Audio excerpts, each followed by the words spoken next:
आज के आलोचना करब क्लास 9 एक गुरुत्वपूर्ण प्रोजेक्ट शकुन्तलार विवाहेर पूर्ववर्ती और परवर्ती घटना। तोमरा जारा क्लास 9 पढ़ो तारा प्रथमे सादा कागजे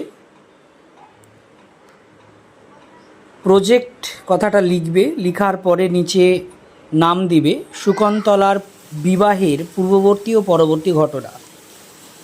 एरपरे आमरा लिखब तार नीचे भूमिकाटाय हेडलाइन दिबे, तार नीच थेके शुरू करबे। ऊपरेर प्रोजेक्टेर विषयबस्तु नेওয়া হয়েছে महाकवि कालिदास रचित धीवर बृत्तान्त गल्प थेके। এই গল্পটি বাংলায় তর্জমা করেন সত্যনারায়ণ চক্রবর্তী, যিনি বাংলা সাহিত্যের এক রোমান্টিক কাব্যিক কবি। গল্পতে আমরা জানতে পারি যখন শকুন্তলার পিতা মহর্ষি কর্ণ কোনো তীর্থস্থান থেকে ফিরে আসে, তখন রাজা দুষ্মন্ত মহর্ষি কর্ণের গৃহে শকুন্তলাকে বিয়ে করে রাজধানীতে ফিরে যান এবং তারপরে শকুন্তলার খোঁজ নিতে আর কেউ সেখানে আসে না। তারপর এর পরবর্তী ঘটনায় দেখি শকুন্তলা দুষ্মন্তের রাজসভায় এক পরিচয় দিলেও রাজা দুষ্মন্ত তাকে চিনতে পারে না। শকুন্তলার বিয়ের পূর্বে কি ঘটেছিল এবং পরবর্তী সময়ে কি ঘটে তার পরিপূর্ণ আলোচনা আমরা এই প্রজেক্টটির মধ্য দিয়ে আবারও একবার জানাবো। ভূমিকা এটা লেখার পরে লিখবে উৎসতে লিখবে গল্পটি নেওয়া হয়েছে কালিদাসের অভিজ্ঞান শকুন্তলাম নাটক থেকে। মটা ছুটে গেছে, অভিজ্ঞান শকুন্তলাম ম হবে। এরপরে লিখবে গল্পের চরিত্র মহর্ষি কর্ণ শকুন্তলার বাবা, তার প্রিয় সখী প্রিয়ংবদা। তারপর লিখবে শকুন্তলার স্বামী দুষ্মন্ত রাজা, তারপর জেলে, তারপর দুই রক্ষী ও শ্যালক প্রমুখ। প্রত্যেকটা চরিত্রের সামনে নাম্বারিং করবে 1 2 3 4 5 করে। আলোচ্য বিষয় 1 নম্বর শকুন্তলার বিবাহের পূর্ববর্তী ঘটনা।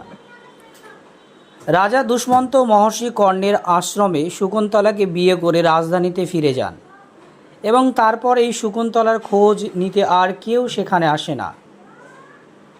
স্বামীর চিন্তায় অন্যমনস্ক হয়ে থাকেন শকুন্তলা। তিনি খেয়াল করেন না যে মহর্ষি কর্ণের আশ্রমে মণি দুর্বাসার আগমন হয়েছে।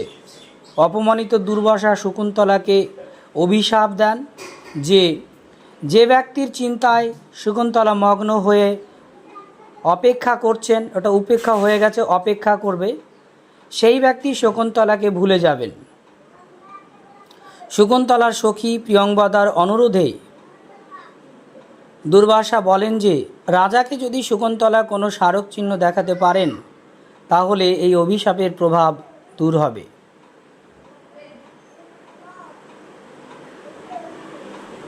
সখীদের তখন মনে হয় বিদায় নেওয়ার সময় শকুন্তলাকে রাজা দুষ্মন্তের দেওয়া আংটি হতে পারে সেই স্মারক চিহ্ন। এরপরে 2 নম্বর পয়েন্ট হচ্ছে শকুন্তলার বিবাহের পরবর্তী ঘটনা। বিবাহের অনেক দিন কেটে যাওয়ার পর শকুন্তলা তার বাবার অনুমতিক্রমে পতিগৃহে যাত্রা করার সময় শচীতীর্থে স্নানের পর অঞ্জলি দেওয়ার সময় তার হাতের আংটিটি জলে পড়ে যায়। তারপর রাজ দরবারে রাজা দুষ্মন্তের রাজসভায় নিজের পরিচয় জ্ঞাপন করলেও রাজা দুষ্মন্ত তার নিজ স্ত্রী শকুন্তলাকে চিনতে পারে না। শকুন্তলা অপমানিত হয়। তারপর রাজা দুষ্মন্ত তার 2 রক্ষী ও রাজশ্যালক দ্বারা ধৃত এক ধীবরকে ধরে আনে, যে ধীবর মাছ মারার সময় মাছের পেট থেকে শকুন্তলাকে রাজা দুষ্মন্তের দেওয়া রাজকীয় আংটি পান এবং রাজা তার অতীতে ফেলে আসা দিনগুলির কথা স্মরণ করতে পারেন। মনে পড়ে যায় তপবনে বিবাহ করা তার স্ত্রী শকুন্তলার কথা। তারপর ধীবরকে ছেড়ে দেওয়া হয় এবং আংটির পরিবর্তে তাকে সমপরিমাণ অর্থ দিয়ে দেওয়া হয়। এই প্রজেক্ট থেকে উপলব্ধি করা কিছু প্রশ্ন উত্তর এইটা হেডলাইন করবা। তারপর লিখবে 1 নম্বর পয়েন্ট 1 নম্বর প্রশ্ন, ধীবর বৃত্তান্ত গল্পটি কার লেখা? উত্তর লিখব ধীবর বৃত্তান্ত গল্পটি মহাকবি কালিদাসের লেখা। ধীবর বৃত্তান্ত গল্পটি বাংলায় কে তর্জমা করেন? লিখব ধীবর বৃত্তান্ত গল্পটি বাংলায় তর্জমা করেন সত্যনারায়ণ চক্রবর্তী। এরপর লিখবি ধীবর বৃত্তান্ত গল্পটি মহাকবি কালিদাসের কোন কাব্য থেকে নেওয়া হয়েছে? উত্তর লিখব মহাকবি কালিদাসের লেখা অভিজ্ঞান শকুন্তলম কাব্যগ্রন্থ থেকে নেওয়া হয়েছে। 4 নম্বর প্রশ্ন লিখব মহাকবি কালিদাসের লেখা আরও একটি কাব্যগ্রন্থের নাম লেখো। লিখব কুমার সম্ভব। এরপর পয়েন্ট করবে প্রজেক্টটি থেকে পাওয়া সুবিধা। 1, কাব্য সম্পর্কে ধারণা, প্রশ্ন উত্তর কীভাবে করতে হয় তা জানা। 3, প্রজেক্ট আমাদের কি কাজে লাগে সে বিষয়ে জ্ঞান অর্জন করা। 4, বিষয়ের মূল অর্থ বুঝে ওঠা। এরপরে পয়েন্ট লিখব প্রজেক্টটি করার জন্য কি কি উপকরণ লেগেছে। 1টি খাতা কলম, মূল্যবান সময়, সৃজনশীল চিন্তাভাবনা, স্যারেদের সহযোগিতা ও নিজ প্রচেষ্টা। 5 নম্বর ধৈর্য, লিখন মাধুর্যতা। লাস্ট পয়েন্ট লিখবে উপসংহার।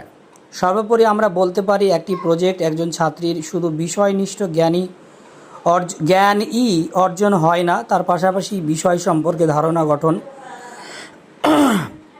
বিষয়ের সঙ্গে সম্পর্ক গঠন এবং একটি বিষয়ের পাশাপাশি অন্য বিষয়কে বুঝতে শেখা ইত্যাদি শিখন কৌশলের বিকাশ ঘটে।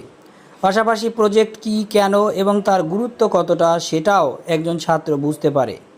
যেমন প্রজেক্ট করতে গিয়ে বিষয়টিকে ভালো করে পড়তে হয় এবং সেখান থেকে গুরুত্বপূর্ণ বিষয়গুলি তাদের মেমোরিতে অর্জিত হয়। ফলে বর্তমানে প্রজেক্টের গুরুত্ব অপরিসীম। প্রজেক্টটি করার জন্য আমি আমার স্যারের সহযোগিতা পেয়েছি, সেই জন্য আমি আমার স্যারেদের ধন্যবাদ জানাই।